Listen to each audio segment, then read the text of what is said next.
But why is it that auto enthusiasts or car journalists are drawn to the 911, do you think?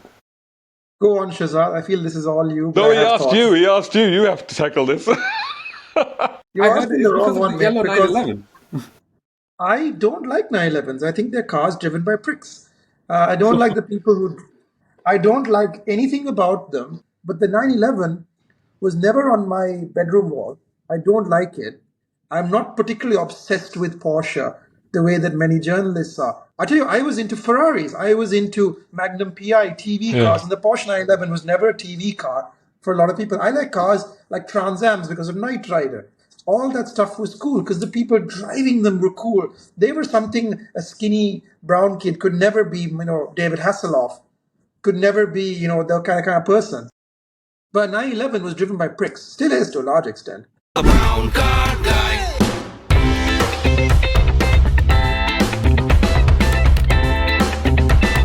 Brown car guy. Welcome, everybody. We're just waiting for our third guest. Hopefully, he'll be joining us anytime soon. But here we are for another BrownCarGuy Therapy Session. I hope you are joining us today. And we've already got Naveed of Naveed for Speed joining me. And Naveed, why don't you take a few minutes to introduce yourself, tell everybody who you are and what you do. Yeah, of course. I mean, first things first, thank you for having me on this podcast. I need a therapy session. I think we Don't all we do all? every now and then. So Yeah. yeah, it's come at a good time. So I'm Naveed. I am a motoring journalist, car reviewer, influencer, whatever you want to call it, a bit of everything. My background, I studied engineering at university, and now I review cars. I review products that are relating to cars. I create videos for YouTube, and I also write for a website called AutoEvolution. So my life just revolves around cars and everything to do with cars. So how did you get into this? How did you end up doing what you're doing, which is your full-time job, right? Yes, yeah, pretty much full-time job and then some. You know, as you know, in this industry, especially with content creation, it never stops. Yeah, this is my life basically. But yeah, I was studying engineering at university, and then All right. and then COVID hit. And we Right. started having lockdowns in 2020, and it sort of allowed me to think about which direction I want to take my career. Do I want to follow my interests and stuff like this? So I started to get in touch with people in the industry. I started to create some content, and it just sort of grew from there. And it's now photography, videography, writing, a few different forms of media, and it's just grown to where it is today, where I am fortunate to drive some really nice cars and also drive some cars that I think a lot of my viewers would be interested in, and yeah, just have a good time whilst I do it. And what got you into cars in the first place? It's an interesting question. People ask me this a lot, and I find it quite weird because with a lot of people, when you say what got you into cars, and they say, well, my dad was into cars, or my uncle was into cars, or we used to go see the races, or whatever. And I'm like, there's nobody in my entire spectrum of familial and friendship circle that was ever into cars in any sense whatsoever. And so where it came from, I absolutely have no idea. But as far back as I can remember, being a kid at primary school during the playground breaks, everybody would be kicking around a football and I'd have my nose pressed up against the fence looking at the cars on the road outside. So like as far back as I can remember, I was always obsessed with them. Where it came from, I don't know. How about you? Interestingly enough, I can relate to you in some regards, because with anybody that I know growing up, we were into cars. There was no interest in cars. I was one of the children who was kicking around a football in primary school, for example. So I was into sports. I was never into cars. And actually, my interest started when my brother's older than me by 5 years, and he used to watch Top Gear. And every week I used to say, "Oh, you put that show on again." And then a few times I'd sit and I'd actually watch it, and I started to get more and more interested in it. And that's where I think my interest with cars grew. And then, of course, I live in Bradford, a city Yeah. that has car culture in its heart. for better or for worse. But there's a huge interest in cars here, and that sort of spurred my interest as well, and it sort of made me want to pursue this career, basically. Tell me about the Bradford car culture. You know, Bradford. I have a couple of friends in Bradford, and I was speaking to one of them recently, and he said, "Shazad, why haven't you come to Bradford yet? You know, you got to come to Bradistan." And funny because I've been like several places, but I've never actually been to Bradford. But even he was like, "There's a car culture here. You need to come and check it out."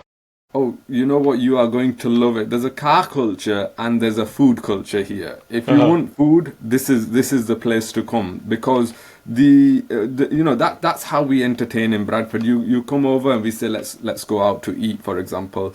But yeah, there's a huge car culture here. And a very interesting story. This was last year. I had a caterum on loan, and I'd just gone to film it.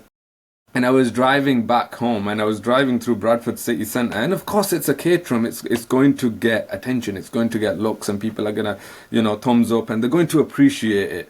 And I found myself driving through city centre, and right at that moment, a LaFerrari went past me, and I thought, okay, he stole the spotlight there, you know.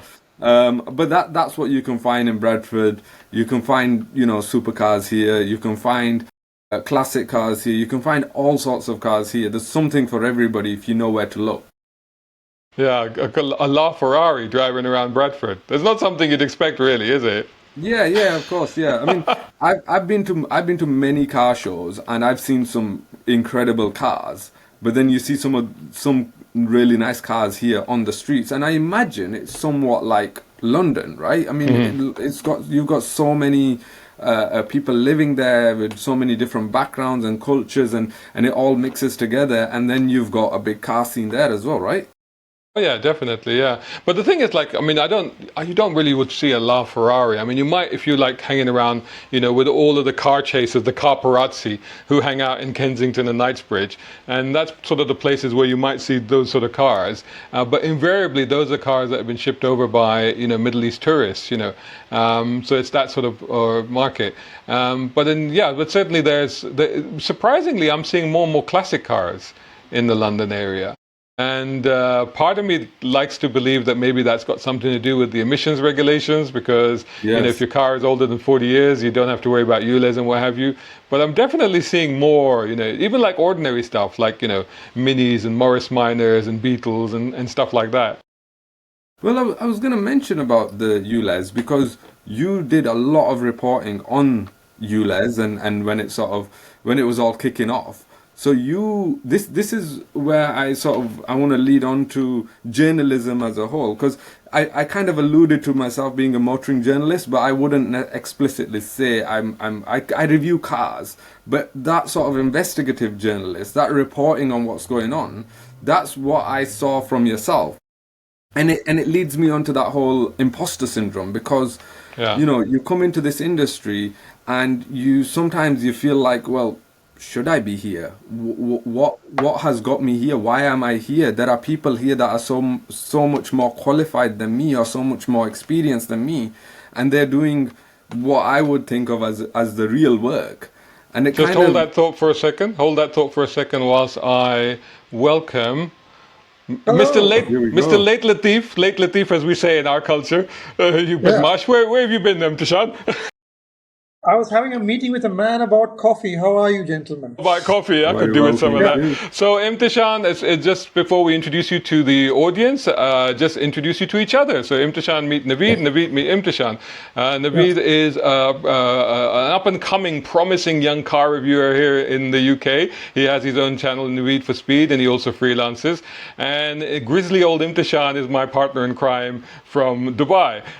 We worked on the Middle East edition. We worked on the Middle East edition of Car Magazine. We co-founded Motoring Middle East, and I escaped, and he got left behind. So, does that about sum you up, Imthishan? Pretty much. How's it going, buddy? Not bad. Another interesting day in paradise, as I like to say. In the heart of car culture in the Middle East, literally and figuratively. Yeah. So just very briefly, just tell everybody if there's anything I missed out, who you are, in case anybody doesn't know you by now. I don't know. Ex-car Middle East like you. Did quite a bit in the tech space before this. I was an IT journalist for a very long time, which is why I'm not doing that ever again. And now I am essentially, I would say, consultant slash business journalist. I write for Arabian Gulf Business Insight about the business of automotive these days, and not so much the reviewing. So I continued motoring Middle East for a short while after you left, but I saw the space changing, transforming, and I decided to transform myself into something else entirely. And here we are. I You think that know, pretty much up to speed. yeah. So you know what? It was just before you joined, we were just having a very interesting conversation, and actually, what you've said there segues into it quite nicely. Because let me just preface that by just responding to Naveed in a sense, because he was talking about the fact that when I was in 2023, I was covering the ULEZ situation, the ULEZ expansion, and I did it from a journalistic point of view. Now, both myself and Imthishan, we are essentially trained journalists. So even before, although I started my career as Saudi Arabia's first motoring journalist, but I did spend a 5-6 year segment working at a local newspaper here in the UK when I came back the first time in the 90s, in which I covered everything from local politics to events to marches to every kind of stuff. So, and that gave me a very important and I feel a valuable grounding in what journalism was, what actual journalism was, and what the whole process of producing content. And it was a newspaper, so publishing content, you know, everything from pictures, texts, interviews, and at that time it was all on the phone and everything like that, to getting copy down, to getting copy laid out, to getting copy to the printer, all of that sort of stuff, you know. And so Naveed was touching a little bit about on the sense of imposter syndrome. So I'd invite Naveed to carry on a little bit, tell us a little bit more about how, what he meant by that and how he feels about it. Yeah, of course. I mean, I was trying to get into the industry. I was trying to create contacts. I was trying to network and create whatever content I could. And then you have these seasoned journalists who are there reviewing cars with, you know, professional photographers, and they are publishing in you know, some of the best magazines. And this kind of reminds me of when I first met you, Shazad. Do you remember when I first met you? Remind me, I have a terrible memory, as You Imthishan will you might testify. not remember because it was just in passing. But we were at a McLaren event. All right. Oh, yes. Okay. Yeah, yeah. We were This at was the at Millbrook, McLaren. was it? At Millbrook, yes. Yeah. Yeah, we were driving the 720S and the McLaren Yeah. GT. And I remember I just got out of the 720S and you were about to get into one of the cars. And me being, you know, just a content creator, I was literally just starting out at the time. I was making videos on my phone. I was making a video in front of the McLaren 720S, and I remember you were about to come by, and I stopped, and you very kindly were telling me, you know, no, carry on, you know, do what you need to do first. And I thought to myself, well, maybe my stuff isn't as important, you know. These are important journalists who are wanting to do work, but he still gave me the time. So I find that sort of that kindness, that sense of community throughout the whole of the automotive industry, and I'm sure it's the same in the Middle East and what you guys experienced and what you guys did as well. No, It was. It no, was. no. Go on, I'll hand this to you, Imthishan. First of all, it's a pleasure to meet you, Naveed. I think it's really hard to explain what it was like because I was like you. I think I was also somebody who thought I had to train as a journalist first and foremost. I had to get in there and had to learn the tricks of the trade, which I did. I learned the basics, and I think that's what made the difference compared to today's people. That I have a sense of ethics and quality and understanding of what's important. But a lot of people these days don't have that, but I digress. I think when I wanted to break into cars, that's always why I did this. I was very clear that I only wanted to write about cars. And I'll tell you something, it's very difficult to do that. Every door shuts in your face. I think that's part of the way with getting into anything you like. But I didn't realize how long it would take. I was there 5 years. And at the end of 5 years, I thought, this is just not happening. And if not for Shazad, I wouldn't have done this. I wouldn't have embarked on this journey. Because so much of it was people saying no. No. And there's not like a path of, okay, after this, you do this and we'll give you a shot. No, it's just like, no. Try somebody else. Try somebody else. Well, I tried everybody. Yeah. So who was I left to try with? And I want to be a journalist. I think now the barrier to entry is pick up your camera and go out there. the problem, what's lacking from the space is nobody tells you that you need to have a voice, you need to have an idea in your head, you need to have the things that why somebody would listen to you in the first place. I had that all ready to go. So by the time I came up to meet Shazad, if you remember our first meeting, I had it all planned out. I had everything. And that's why I was able to, I think, hopefully succeed in that meeting and convince him. But not to make it too controversial right off the bat, but I think if somebody else had been in that interview, they wouldn't have said yes. Because the barrier for entry for brown people is invisible and so much higher than anybody else. You can't just be Chris Harris, who is somebody succeeds on not being brown despite being that's what he is. You've got to be somebody who is the Einstein, the Idris Elba, the Tom Cruise of automotive journalism. You've just got to be the best. You've got to be so far above the Barack Obama of automotive journalism. Nobody can deny you a shot. So yeah, that was my story. I think it takes a while to get in. And I think what I learned from that experience is it's really important to give people the time of day when you meet them. Yes. A lot of people who read me and watch my videos and our videos was inspired, and I always have the time for that person. I don't know what they're going to do. I don't know and I don't want anything from them, but I think it's really important to inspire people. Because if you don't, I would never want to be in the opposite side of that position, putting somebody down like me who's just starting out. I'd never want to say don't do this. Even though I would say now, don't do this because it's not a great career path. But if it's your passion, you don't have a choice, honestly. Before we came online, there was something Naveed was saying which I thought was very, I think, relevant to the conversation that we're having. And he was talking about, he went to a press event recently and he was seeing a lot of new faces. And you talked about the barrier to entry into this game. And like you say, Imthishan, it's like we always felt that we needed to be journalists first, to be able to understand the art of, because I always call it the art of communication. For me, it's all about communication. If you can't communicate, what you're experiencing or what you're learning or what you're finding out to an audience, then what the hell are you doing? Then you're just in it for a laugh, then you're just in it for yourself. And then that's not what it's about. So for us, we always felt that, well, you come at it from a journalistic point of view. But I think that what's happened now is that transition that's happened recently with the, for want of a better way of saying it, and the influencer set. I think it's turned more into a, look, I'm here and I'm doing this, rather than trying to bring you some pertinent insight and information. And whether that's to the detriment or to the benefit of the industry as a whole, I'm not quite sure. I do, and I have said this before, I do believe that the car industry itself prefers it that way because they believe they can control the messaging that way. And in that sense, personally, I feel that means the audience is losing out, because it's losing out on the journalistic, credibility, gravitas, insight, but the responsibility to do due diligence and to actually do the work in order to get it out to people. And I think that's what we're kind of losing. Yeah, I mean, I agree.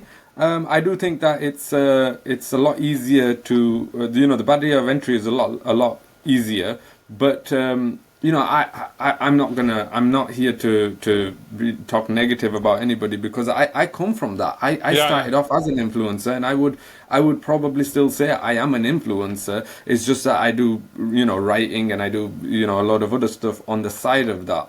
But at heart, I'm still an influencer, and if it wasn't for this, this industry the way that it is now, I probably wouldn't be doing what I'm doing. So I fully understand where people are coming from, but I also need to look at, you're talking about due diligence. That's, I think, one of the most important things. And it was, I think it's Steve Cropley once said that you need to put your audience first. You are a conduit for your audience. So whatever you are doing, you need to serve the audience, not the car brand or whatever you are reviewing. So I think that's what we need to look at first and foremost. And I think this also brings us nicely onto that book that you have right behind you. How to be an automotive content creator. Yeah, that's a summation of 35 years of doing what I'm doing, and also the transition that we've seen. And the thing that you just said about the Steve Cropley quote about understanding where your audience is, and Imthishan, I'll start this off and then I'll let you continue it. But once we left Car Middle East magazine print, we decided to do, me and Imthishan, we decided to do something because we knew we had an audience. The reason we decided to do something was not because necessarily we wanted to do it, was because we had an audience that literally demanded us to do it. But then we sat down and we thought, well, where is this audience? Is this audience, because already the market in the Middle East is kind of 10, 15 years younger than here. They were already transitioning to a digital space. And so we decided to go web. We decided to go internet. And I think, Imthishan, you'll agree, I think that we were constantly moving our media output to where we believe the audience was. Yeah, which is a bit of a problem in some ways. I'm going to break with tradition and I say I think there is a little bit of an ego attached to it still, because we kind of felt like we had something to say and we wanted our faces to be the ones saying it, let's be honest, before somebody else said it. Now it's really impossible because the speed of content creation, the speed of opinion generation, whether some of it is AI powered or just so many brains in the same space, is that you can't be first. There's no way. There's too many people producing too much content. So it's all about differentiation now. It's not about actually the message. Like, for example, say Audi is doing a new interior, right? Just take as an example for their cars. Nowadays, it used to be, okay, we got to be the first people to say it's the first one in maybe in the Middle East, first ones in the UK or whatever. Now it's like, well, Audi's put a new interior, but I hate it. Watch me for 10 reasons why I hate it. Or this Audi is never, it's all about, again, feeding the algorithm as opposed to actually saying what you really feel. And saying what you really feel is hard because you need time to think about what you feel. I just want to go back to the earlier point a little bit, and I'm not sure where I'm going to go with this, but I think it is important to have people coming up. There needs to be a conveyor belt of people coming into the space, any space, whether you work at a McDonald's, you work in selling Nike shoes, or you are a car writer. But the problem is, I think the industry became incredibly insular. I think it became very gatekeepy, if that's a word. I think it became about keeping people out and protecting what was and used to be an incredibly lush job where not much was asked of you, but you got unbelievable benefits. Not financial benefits, but benefits in terms of lifestyle. As that ebbed away, people worked harder to keep the influences out. So I can see why there's a lot of resentments towards influencers, some of it wrong. But at the same time, the journalists as a larger group were not changing the world, but there was a smaller group like the world who were actually producing really incredible, memorable stuff. But I think Shahzad and me both know that the vast majority of people in the space didn't need to read a book about how to be an automotive journalist. They just did it because, it was fancy cars, nice hotels, great benefits, and for a very small group of people, you were the kings. The vast majority of them were not changing the world, and nothing they did will be remembered. Sorry to sound tough, but it is what it is.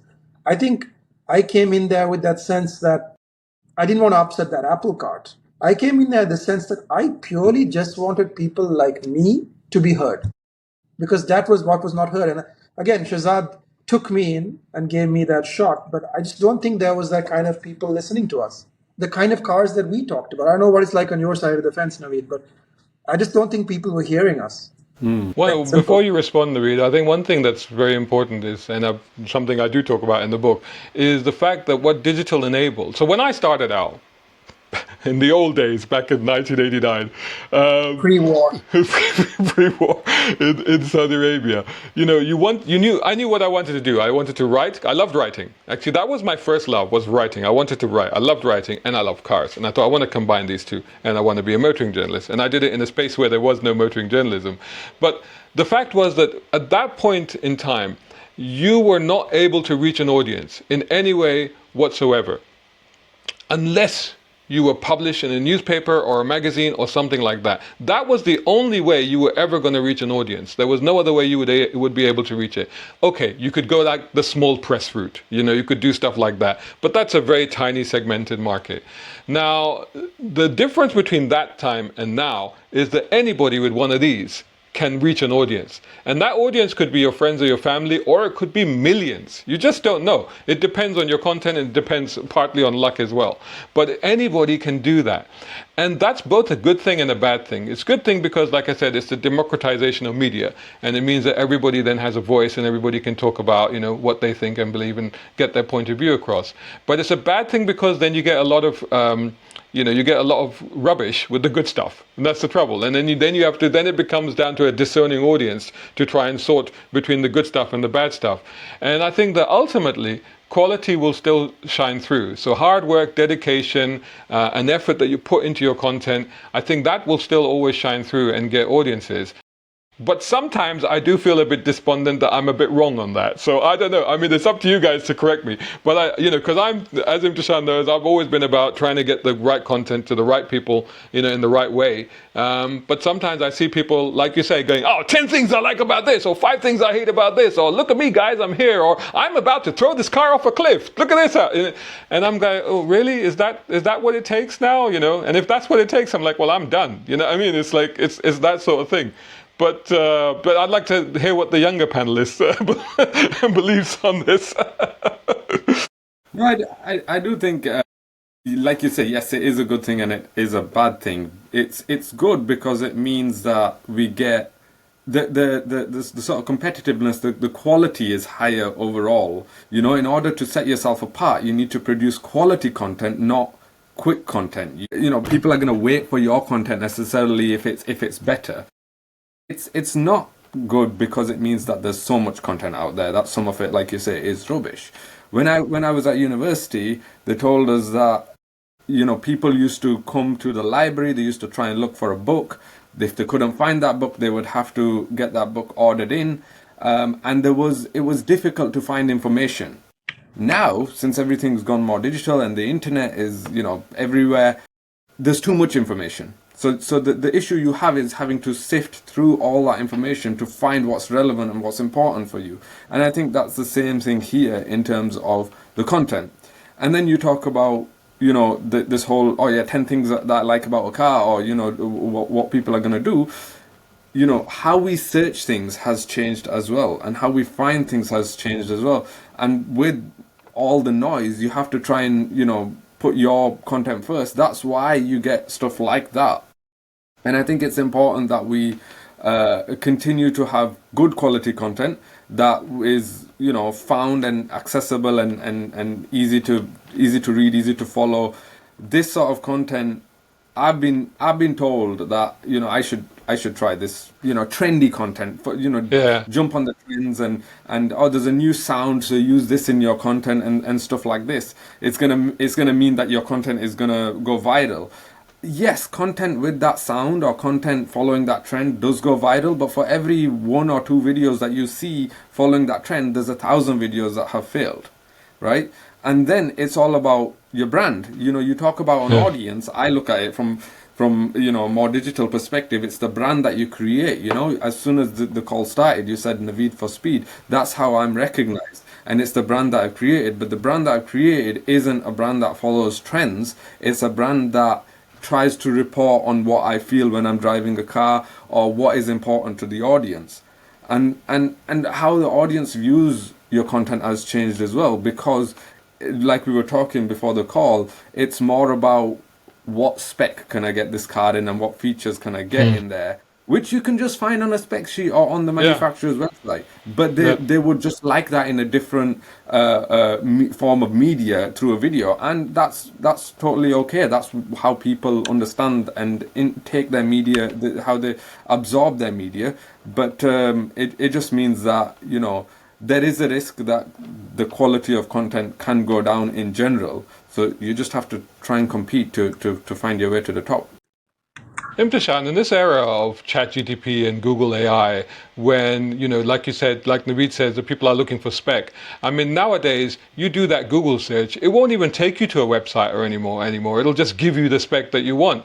I mean, are brands and are people conveying this information even relevant and important anymore? I don't think opinions are relevant anymore. What's important are what the AI considers a fact. People are looking for facts to support it. Your opinions are coming from your podcasts, from stuff like this, I used to say articles, but I'm not sure where opinions are being generated. Your cable TV news and so on. But you're not looking for, if you're researching for a car, is the new MG5 good? No.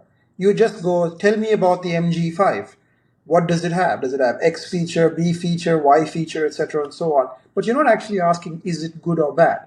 Because I think when you put yourself in the shoes of a person looking to buy that car, you just want to know if the car has the stuff you want and if it was at a price you can afford, because you've already decided, you know. And I think that's quite dangerous because that means you walk into the showroom with your mind made up. And I can't tell you how many times I've walked into a showroom and the salesperson has successfully convinced me not to buy it, not through any good efforts of their own. I have a good example of the Supra from, I think, last year when I was all set to buy a Supra. And the person on the counter basically asked me if I was buying it for my son, which is great. Which is great because I am not married. I do not have a son. And if I was buying a Supra for my son, that blighter would have to work bloody hard to earn a 200,000 Supra for his 21st birthday or whatever, because clearly I look like I'm in my 60s. But that's an example of that sort of thing doesn't happen if you go in with your mind made up. Because if you go with your mind made up, you're like, okay, I'm going to buy the car. This kind of incident. And that sort of thing should put you off. It should. Because if they treat you like that at the point of sale, what are they going to treat you like at the point of after sales? When you need to have warranty?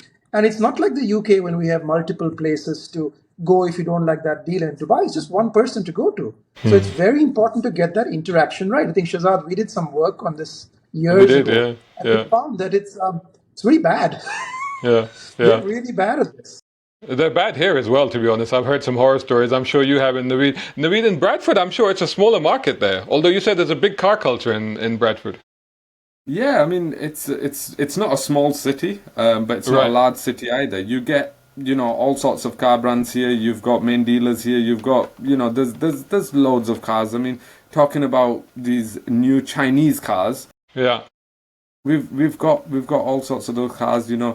I've seen even today as I went out and I saw a few JQs on the road, Yeah. BYDs everywhere. We're seeing these brands here, so it's we do have that culture of, yes, we like the sporty cars, the enthusiast cars and stuff like this, but also it's a large enough market that even the most obscure brands are trickling down to here. Let's jump into the Chinese question actually, and I know that Imthishan has been studying the market as well in the Middle East, which has changed dramatically since I was there last six and a half years ago. The influx of the Chinese brands are, and I've done some content on this myself. Are legacy manufacturers basically screwed? What do you guys think? Naveed, you go first. This is a very interesting question because it kind of, I mean, this is before my time, but from what I've read and what I've heard, it kind of reflects the sort of time when Japanese cars started coming into the UK. And, they're still here. We still have them. At times they've been struggling, but we still do have them. So maybe is it something that we have to accept that we are just going to live with it? But it also sort of reminds me of something which I experienced, which was I remember reviewing some cars which people would look at and say, oh, that's ugly car. I don't like that. That's who would buy that car? And then I saw people driving them on the road, and I thought, well, you see, the interesting thing is the market, I feel like, is dictated, amongst other things, by price. If you offer the right product with the right features for the right price, people will buy it. They don't care about legacy, they don't care about heritage, they care about what they get for the money. And these Chinese brands, which are more refined than they were now, they are coming over and they are offering, the same thing that, a European brand would offer for, 10, 15,000 pounds more. And it does kind of feel like right now, financially, for the people who are out in the market, it's a no-brainer. Yeah. Then if you look at, warranties and after sales and, dealer network and support like that, where that will be in the next few years, I'm not sure, but at the current rate, they are growing. They're growing very fast. Yeah, And and they've I done it in a think very short legislation. time as well. I mean, Imthishan will remember because we used to do a lot of work at the Dubai motor shows. And I don't, if you remember Imthishan, one time the Chinese brought a limousine. They brought a limousine to one of these events, and we both looked. We opened the door and we thought, "This is a piece of shit. This is junk," you know. And It was that must have incredible. been It was a stretch limo with a 2-liter engine and a that's it. manual gearbox at the Yeah, front. yeah, yeah. Wow. That's what you want in a limousine, is a clunky manual jerking the champagne as you try to go and cruise through the suburbs on It the way was to Young Palm awful. or whatever. But the thing is to see from how quickly they've gone from that to cars now, which are, exemplary, honestly. Like, you can't really fault them, honestly. When you get in them, you drive them, you go, well, I can't really find anything wrong with this thing. Oh, don't worry, I don't I necessarily can. fall in love with it, but I can't find anything wrong with it. But the rate of progression has been extraordinary, hasn't it? And also in Dubai, I think it's extraordinary. Last time I was there, the number of Chinese brands I saw there was extraordinary. It's the rate of duplication. That's the thing. I completely agree with everything you're saying, Naveed. I think the people are getting cars they can afford with the features they want. Thing is, though, we have shifted from a conversation about brands and quality and style to some extent to a completely conversation about features. And I don't shop for phones. I just buy the same phone over and over again because it's an iPhone and it works. And I'm in that digital ecosystem. But I definitely don't think about features because when my phone wears, I'll just get another one. I stick to the same brand. I like simple. I come from a culture of non-waste, and I come from a culture of you can afford to buy a good thing once or a cheap thing many, many times. Which do you choose? So, for example, when I lived in the States for a couple of years and got very cold. And I wish I had bought a jacket in America because my parents insisted on buying me a cheap jacket in Karama, for those of you who live in Dubai. And it was a fake Tommy Hilfiger jacket, and that bloody jacket had to keep me alive through 2 winters. And I walked into the coldest Montanan winter in I think 40 years. It was minus 50. It was so bad that I couldn't actually, like, I didn't need a fridge. I could just leave my Mountain Dew on the windowsill. It would stay ice cold. And the room didn't have a heater. And because I'm not used to asking for anything, I'm like, oh, I guess we just survive in the frozen waste. But I had this jacket and it was really tough to survive that way. And if I had just gone to a shop, any shop, and spent $300 on a Carhartt jacket designed for that condition, wasn't sexy, wasn't stylish, but I would have been perfectly fine. I would have also looked more American than anything humanly possible. That's what I mean about these Chinese cars. It's all about duplication and getting to the point where looks good, feels good, doesn't break down on the drive, but you bought a car on intangibles. And that's where the motoring press could really sell you on the intangibles. And I hate to use the word educate, but I think it is a little bit of education. Because I come from a Japanese car world, right? That's where I started off with. And it wasn't until I really started pushing into car Middle East that I understand why European car brands have that following. As he knows, I really dislike Porsches, and now I kind of like them annoyingly because I can see why they are what they are. There's a particular yellow 911 that I know of that you will not let anybody else drive. Honestly, you once you got hold of that thing, that's it. You were totally in love with that car. I think, to be honest with you, it won't let anybody else drive itself. Yeah, to That be car, fair, I had to go that in it, car and I is was like, no, absolutely you drive demonic. it. That car is very much like, yeah, it chooses the owner, much like Christine, right? And it Yeah. did something very strange to Shazad. Did something very, Oh. very. Could you explain what happened to you? Well, it was literally what was it? Well, a Jekyll and Hyde moment. There was literally a Jekyll Yeah, and Hyde moment. So I got into that car and I turned into a monster. I was like breaking speed limits, flashing people on the road. I don't flash. I don't flash flashing people on people. the You road. never I was flash. flashing people out of the way. It is a demonic car. He was shouting at the gearbox. I was shouting. Every time I changed gear, I was cursing and I don't even curse. I was cursing Yeah. and blinding and shouting. But anyway, but these are the cars that turn us on and get us excited, And this is the That's thing. the Now, cars. Yeah. one thing that I will say, because you're talking about duplication, and one thing that took me by surprise, I was at a BYD conference, and maybe you were there as well, Naveed. I can't remember, but they were talking about what they're doing and they're investing and all the rest of it, And they talked about the fact that they employed 100,000 people. And you thought, okay, maybe that's a factory, maybe that's a plant, maybe that's whatever. No, they employed 100,000 people just in the R&D.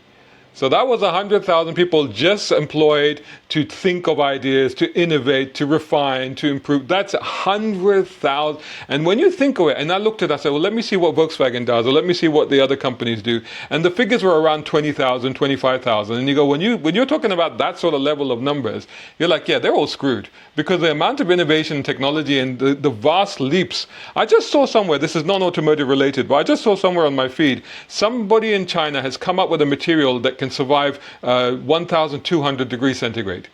You know, it's a material. It's just an ordinary material, and you just go, wow, the level of innovation. And also, they don't have any hang-ups. So they don't have any like, oh, you can't do it. And they're like, no, let's just do it this way, or let's just do it that way. So they're pushing ahead in ways that I don't think the legacy car manufacturers are even able to comprehend, never mind execute. I'm just going to throw this across, but before I do that, I've got a question here from Hooked, and he's asking about what's the best equipment that you use for filming. I'll give you my opinion, and then I think maybe Naveed can answer this as well before we get into the R&D bit. I'm predominantly using the camera I'm using at the moment now, which is a DJI Pocket 3. I think these are brilliant. I think everything by DJI right now is great. I also use GoPros for my car reviews, but I'm actually quite fed up with the GoPros, and if I have budget, I would actually move across to the DJI Action. Naveed, what's the equipment that you use? It's similar for me. It's the DJI Action. I've got a DJI Action 4 at the moment, and I've got a DJI Pocket 2, but I don't use that as much. Again, budget dictates that I don't move over to a DJI Pocket 3 at the moment, because it does cost a fair bit more, but it's a pretty impressive thing. And then occasionally I've got a DJI drone. So for me, predominantly it's DJI. I use the action camera on a handle as well, because it's got stabilization. And then I can also use it for the car reviews. Yeah, perfect. So BYD, 100,000 people in R&D. I mean, do you think that the other companies have got a chance when the Chinese are pushing that much just into research, development, and technology and innovation? I think the Chinese companies, they also listen to their customers as well. And they're able to turn things around a lot quicker.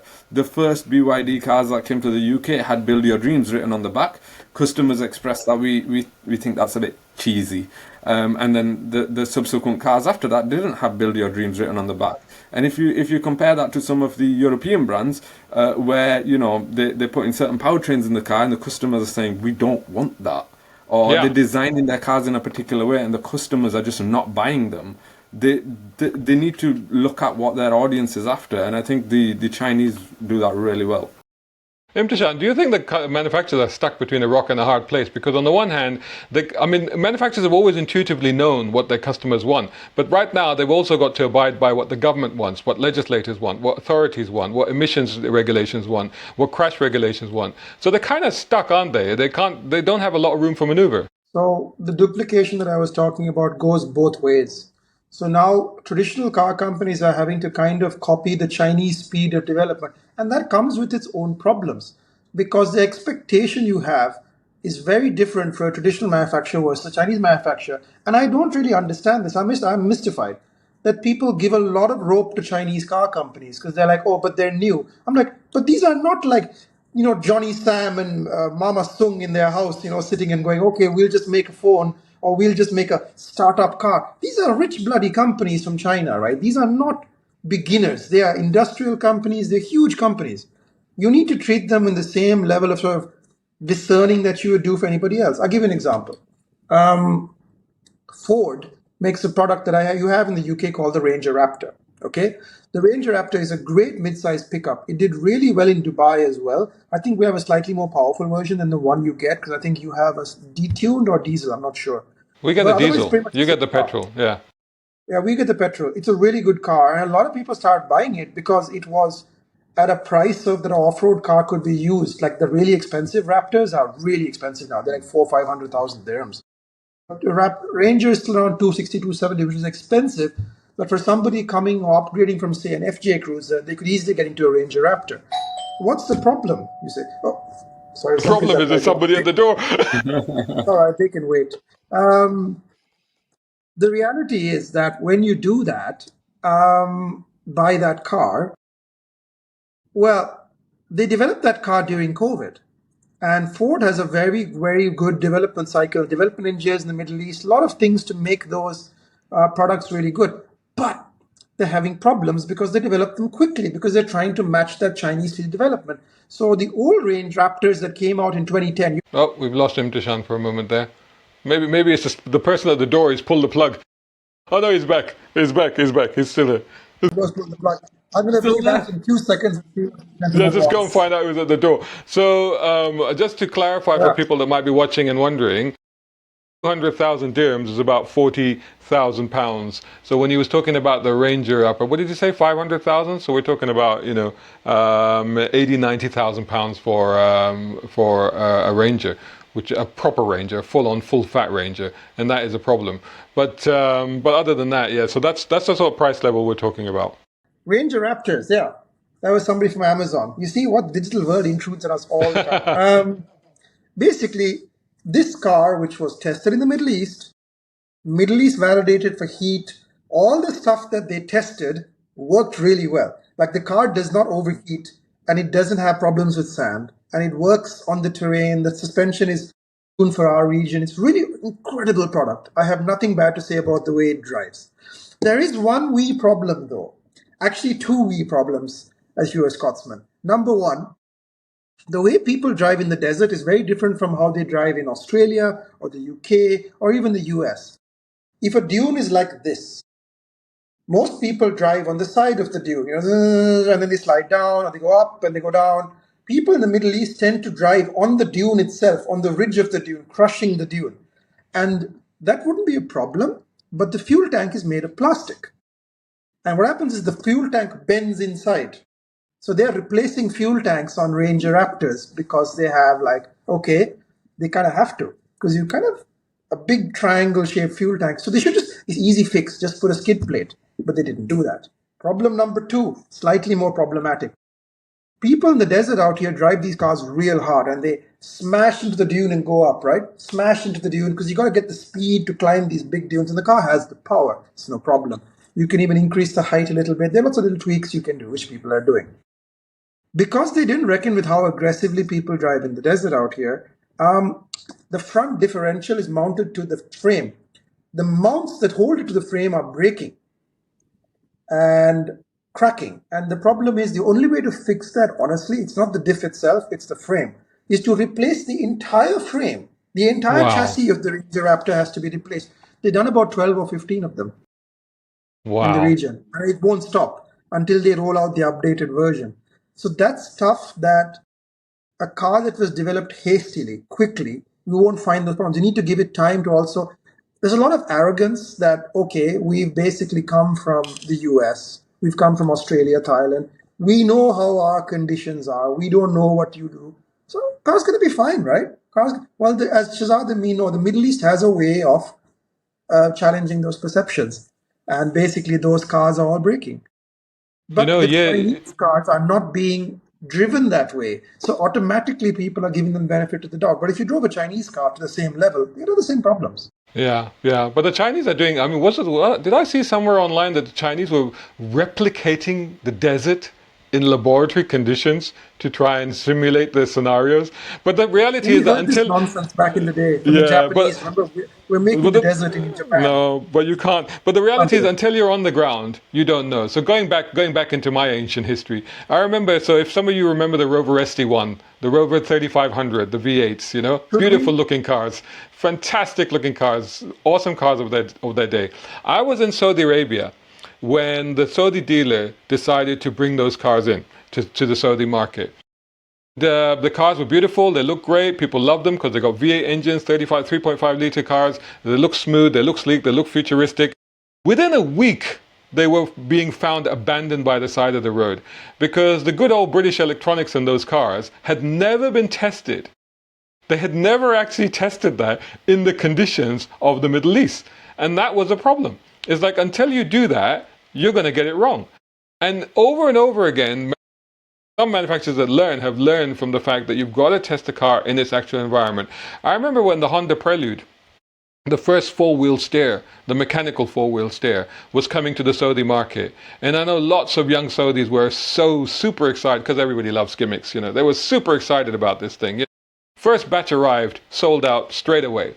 And then the sales bombed. And I was sitting with the Honda guy a few months after that, and I said, what happened? That car was beautiful. Why isn't it selling? And he said, well, because they all took the car, they all bought the cars. First thing they went down to the Corniche and they raced them. And they raced against Mustangs, which were Fox body Mustangs at the time, and I think the Nissan Laurels.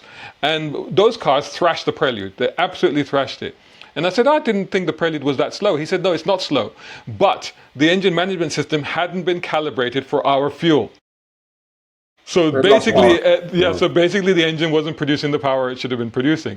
So it's simple things like that, which so often manufacturers get wrong, even at this stage, even as recent as, and Imthishan will remember that, when Lotus started officially coming back into UAE, and they had to start replacing panels on the Elise. For example, the panels on the windows had to be turned into carbon because the plastic was warping in the heat.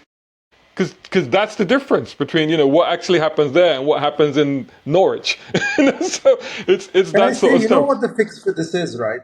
The fix for this is you don't do that extreme sort of behavior. I mean, that's fit and finish, but you just don't sell cars in the Middle East. Then that's a simple solution. And the UK is becoming hotter, though. You'll have those problems. The UK is getting hotter. Things that were fine, your 50s-ye-old MG midget or whatever, will suffer in your increasingly hot country. What are you going to do? Yeah, and of course in Bradford you probably have the curry test there. So how do cars cope with? And this is the other thing: is like there's cultural requirements, right? There's got to be somewhere to put the tissue box, etc., etc. So so what are the sort of unique? So if you were to design a car for Bradford, Naveed, what would be the sort of key criteria you'd be looking at? I mean, I don't actually think there's anything specific that you would need extra for Bradford. I mean, clearly we have a variety of cars here that are suited for here. I don't think there's maybe the weather. Right now, I'm looking out of the window and it is really heavy rain. I don't know if that's the case where you are, Shazad. Probably definitely not where you are, Imthishan. No. You're probably enjoying the evening sun at the moment. But for here, it's they say it's grim up north. It's miserable. It's always rainy. So you need to account for that. I recently put rain repellent on my car on the windscreen. Does an amazing job in the rain. So yeah, maybe it's just the weather, to be honest. Tell me this, Naveed. You told me earlier you were driving a Caterham around in Bradford. What's the reaction you got to that? Because Caterham, there's nowhere for the family, there's nowhere for the cash and carry. I mean, what kind of a stupid dumb car is this? You can only put 2 people in it. It doesn't do anything. Yeah, I mean, I had a Caterham last year and I had one this year as well. The one that I had last year was in this kind of weather. It was miserable. It was raining. It was totally fine. It was quite fun. The one that I had this year was during the heat wave. And it was so hot. Every time I'd get into the car and I'd be stepping out of it, I'd be sweating. But once you're out on the road, it was incredible. The reaction is amazing. People are coming past horning, thumbs up, really excited. And it's the younger audience as well. It's the children that are excited by it. Little boys, little girls are excited by the car as well. And it just captures people's imagination. And I think that's what we need to see more of in sort of everyday cars that are suitable for every day, I suppose. Can I ask Naveed a question, if you don't mind? Can I jump in and ask Naveed a question? Naveed, what's the most memorable car you've driven? Oh, most memorable car I've driven. Hope you're enjoying this video. Make sure to hit like, share, and subscribe if you're not already doing so. And support independent automotive journalism channels like mine. You can do that at patreon.com, coffee.com, or taking out a subscription right here on YouTube. Or you know what? Better still, you can go and buy my books. I've got 3 books out now. They're all on Amazon. They're all available to buy. More details on this are in the description, but buying any of these books will certainly help. Thanks so much for watching. I have driven... I mean, of course, we drove McLarens, didn't we, me and Shazad? I've driven Caterhams, but the cars that I enjoy the most are Nissan GTRs. And nice. the one that really stuck with me is the R34 Skyline GTR, which actually I have a little model of, Fast and Furious style. There you go. That's the most memorable car, and the reason why is because when the R35 came out, it was considerably heavier than a lot of other cars of its time. And if you go one step back to the R34, cars of that era, they were light, they were nimble, there was so much visibility. They felt honest because they're not hiding behind just slap a load of power in the car. And you can make do with it. Cars are getting even heavier now. If you talk about performance cars like the BMW M5, cars back then felt honest. And if I could choose any car to own, it would be that. But the problem is the prices have gone considerably I higher. will only go further up. What's the most Yeah. memorable Chinese car you've driven? The most memorable Chinese car. Oh, that's an interesting question. To be It honest, shouldn't be that hard, but it is. I've not driven a lot of the older Chinese cars. It's more the newer stuff. It's the electric cars, and the most memorable one actually. I don't know if Shazad, you might have driven it. It's the Skywell BE11. Have you driven that? Oh, No. it was. Sounds It like a was an fax machine, but go on. It was an interesting car that because it just felt like the refinement wasn't there. It just didn't feel finished. I think the infotainment system was a bit of a prototype at the moment as well. But it just regardless of the weather conditions, every time you put your foot on the accelerator and you turn slightly, you can spin the wheels on command. It was really unnerving at times. So yeah, for the opposite reason, that's probably the most memorable car So I've that's driven. kind of my point, right? You talked briefly about a GTR, and you immediately launched into a sort of immediate deep fact about it, and then I'd want to own it. And with the Chinese car, you went immediately, hey, it was flawed, and that was the most memorable thing about it. So what I'm putting to the panel as a question is, why do we feel compelled as experts, influencers, journalists, whatever you want to call yourself? Why do we feel compelled to carry the water of the Chinese car industry? Why do we feel compelled to say, oh, okay, I wouldn't buy this car for myself, but you, my mate, my uncle, my auntie, my friend, stranger in the road at Tesco's, whatever. Why do I feel compelled to say, but you should buy a Chinese car because it's all right for you? Why are we not buying the same thing? Because we don't. Obviously, we don't necessarily agree. There isn't the car that we've individually encountered that we would buy yet. Why do we do that? I'm Well, just look, putting the thought out. it's very simple. We three are enthusiasts, and there's a difference. So when you look at 90% of car buyers today, they don't really care about the history, the heritage, how it drives, what color it is. They're just like, will it get me to work? Can I put my stuff in it? Can I sync my phone up to it? Okay, it's good to go. That's it. That's all they really care about. So for the vast majority of people, as a consumer journalist, when you look at that scenario and you look at individual people, you go, okay, what's your requirements? Okay, well, this car is fine for you. And they go, yeah, and actually 5 months later, they're like, Shazad, that was okay. That car is working out perfectly. But when you're talking to an enthusiast, You know what I mean? yeah, How but will when you're they talking to an dream? enthusiast, well, this is it. So a 10-year-old Shazad today, maybe in a school in Bradford, would have gone crazy seeing Naveed for Speed going past in this little Caterham or in a Nissan Skyline from Fast and Furious and gone, oh, one day I'm going to have one of those. And you've set up an enthusiast for life.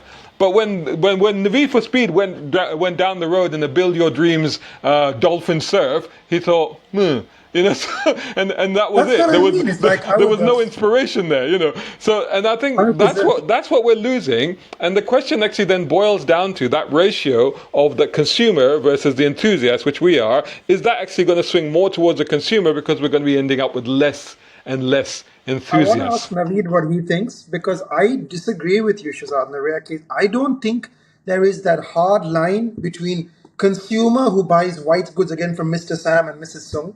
I think there are people and they're enthusiasts who only drive 911s, who only drive GTRs.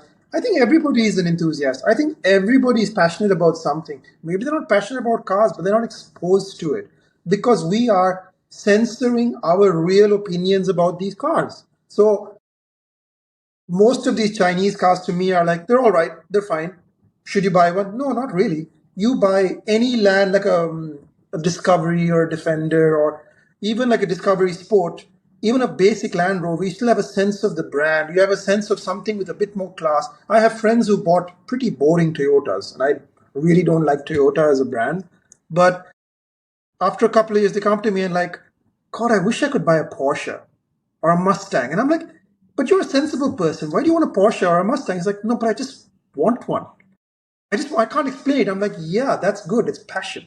So when you drove around, Naveed, in your caterum, you, as exactly like Shazad said, you have no idea how many people on two levels that you hit. Number one is, look, he's a nutter driving a caterum around Bradford, and any stray bicycle could end his life at any given moment because he just topples over him. And number two, it's a brown fella in a caterum. And I'm like, that is important to see that. Like, okay, that visibility I maintain is very important. But what do you think? I think going back to your point about the Chinese brands, I think ultimately it goes back to what we've spoken about before, which is we have to serve the audience, right? And especially with this new digital landscape, especially with social media influencing the way that media is conveyed, if you do not serve the audience, then you will get dropped, you will get ignored, you will maybe as if, if you have an opposing opinion, then people might just watch anyway or might consume your media. But generally, you need to cater to the media. And I found recently there was a new Chinese car, and a content creator was at an event editing a video for it because they wanted to get it out as soon as possible. And it wasn't because the car was good. I mean, I didn't even drive the car. I don't even know if the car was good or not. It was because they wanted to be the first out there, and they thought that the audience will think, what's this new car? I want to go see it. I want to, and that would get them the views and the clicks and stuff like this. So I think ultimately it's catering to the audience, and if the cars are priced correctly and the audience is interested, then of course that's what they're going to search for, and that's what they're looking for. And as journalists, we've got to somewhat cater to that. It's the Honda CR-V launch that we used to avoid going to in the old days. And it was a dull car. I've got a CR-V. I think my dad's got one still. It's a great car. But you know what? That car, Shazad, remember that car, the burgundy CR-V that we shot so many videos out of? Yeah. Still kicking. It's odd. It's 12 years old. Nothing wrong with it. Nothing wrong with it. Don't forget, we had a family CR-V in Dubai for pretty much the whole time we were there. So, those were solid, dependable, reliable cars, which, had a kind of personality of their own. And I think this is the thing. Anything with an internal combustion engine, at some point, seems to develop some sort of a personality, And I take your point about the fact that, there is interest in exciting cars. I don't know whether that's at an enthusiast level or whether that's at a FOMO level, fear of missing out. It's like, oh, I want to have a sports car, or I want to have one of those. Why don't I get one of those? But I think that where that lives and where that exists is a good thing. But I do fear that connection that we have, that the three of us clearly have, when you talk about, there is no more car that you can be connected with than you can with a caterum. It's literally, this side of riding a bicycle or riding a motorbike, that's the only thing that you can experience that on. But I do fear that as we're moving towards an era where even the manual gearbox is disappearing, we're going to lose more of that emotional connection with these things, and that puts me in mind of worrying about the future generation of enthusiasts. We need more Naveed for Speeds driving caterums around school car parks and school playgrounds and stuff like that. I hope that I might inspire somebody. There are people who see my work and they are interested. People slightly younger than me from Bradford, or maybe not even from Bradford, and they are genuinely interested in how they can pursue this kind of stuff. So I feel like it gives me a sense of pride, and I hope it's the same with you guys. I did have one question actually for Imthishan, and it was in relating to the 911, because it's a bit of a trope that you become a journalist, you buy yourself something like a Mazda MX-5, and eventually you get to a point where there's some sort of 911 in the garage. And I appreciate the 911, and I can see myself one day hopefully being at a point where that is the case. But why is it that us enthusiasts or car journalists are drawn to the 911, do you think? Go on, Shazad. I feel this is all you. No, he asked you. You have to tackle this. You're asking the wrong one, mate. Yellow 911. I don't like 911s. I think they're cars driven by pricks. I don't like the people who. I don't like anything about them. I couldn't look. My father had an original 19. My car passion comes from my dad, who's not really passionate about cars anymore, but he's passionate about fixing old cars. And he had an old Beetle in the a 1960s Beetle, original right-hand drive German Beetle in Sri Lanka, which we had. It was a terrible car. It was always broken. It was like rusty. The engine was changed, but it was a beautiful thing. It had a smell that you would never forget. And that's what made me the person I am today, was that car. Was it Because a we were good driving smell or a around in bad Nissan smell? Sunnies and Corollas to get to it. But the 911 was never on my bedroom wall. I don't like it. I'm not particularly obsessed with Porsche the way that many journalists are. So I couldn't tell you as an automotive journalist in Dubai, because I didn't grow up with it on my bedroom wall. But a lot of people did. I tell you, I was into Ferraris. I was into Magnum PI TV Yeah. cars, and the Porsche 911 was never a TV car for a lot of people. I like cars like Trans Ams because of Knight Rider.